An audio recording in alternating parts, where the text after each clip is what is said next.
We're going to roll the bones here. We got about 8 minutes or 9 minutes left in the show, and this call may be very quick. I don't know. John in London. Hi, Matt. We spoke over the email. Do you remember me? Yeah, didn't I say in the email that the conversation was over? Yeah, you said that I didn't have any proof and evidence to justify my Christianity. Right.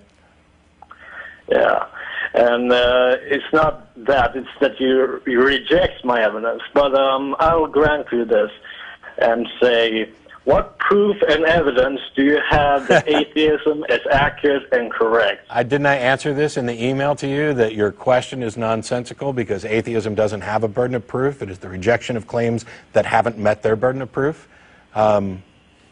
Your question is nonsensical. Yeah, atheism is the lack of belief in something. Yeah, but what proof and evidence do you have? Okay, I don't know how many other ways I can explain this. I lack the belief because I know what's inside my head. I don't know how else I can explain this, but let's imagine that I have a box here, and Don claims that there is a unicorn in this box, and I say I don't believe him. I don't need any proof or evidence that my position is true. My position is validated by the fact that he hasn't presented any evidence for his claim. And when I open the box and look inside, I don't see this. And so then he tells me that it's an invisible unicorn. And I mentioned it wouldn't fit in this box. And he says, no, it's an invisible miniature unicorn. Well, I don't feel it. Well, it's also intangible. Oh, well, how do you know it's there? Well, because it speaks to me. Okay, that's all nonsense. He's made a claim, and he's failed to provide rational evidence for it. My disbelief is justified by that. Okay, Matt.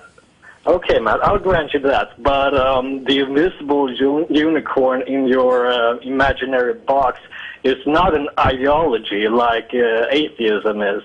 So what proof and evidence do you have that atheism is accurate? You're done. You're done, John. You're done. I can't explain it. I explained it in email. I explained it here. We are on a shortened scope. There's no way I'm going to waste time explaining things like that. It's not an ideology. Atheism isn't a dogma. It's not an ideology. It's not a worldview. It is nothing more than a single position on a single issue. If you believe that gods exist, you are a theist. If you do not believe, you are an atheist. Everything else that would be considered ideological is separate, which is why atheists can be libertarians, Green Party, Republican, Democrat, whatever. It's why atheists could be pro-life, pro-choice, whatever.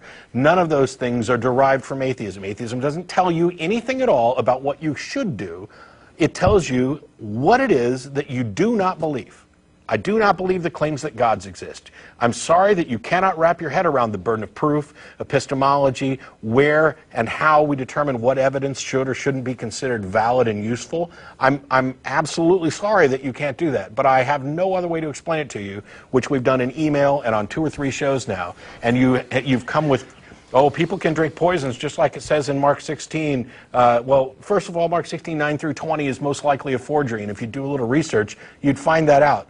Besides the fact that it's asinine to say that you'll know these people because they'll be able to handle snakes and not die, and drink poisons and not die, and that they'll cast out devils in my name, and this is how you'll know them. If you actually go and research, those verses do not exist in the oldest and best manuscripts of Mark. But even if they did, even if they're valid, even if they've been there from the beginning, and you know somebody who drank some poison and didn't die, that doesn't mean that the cause of their not dying was a God who's making this statement true.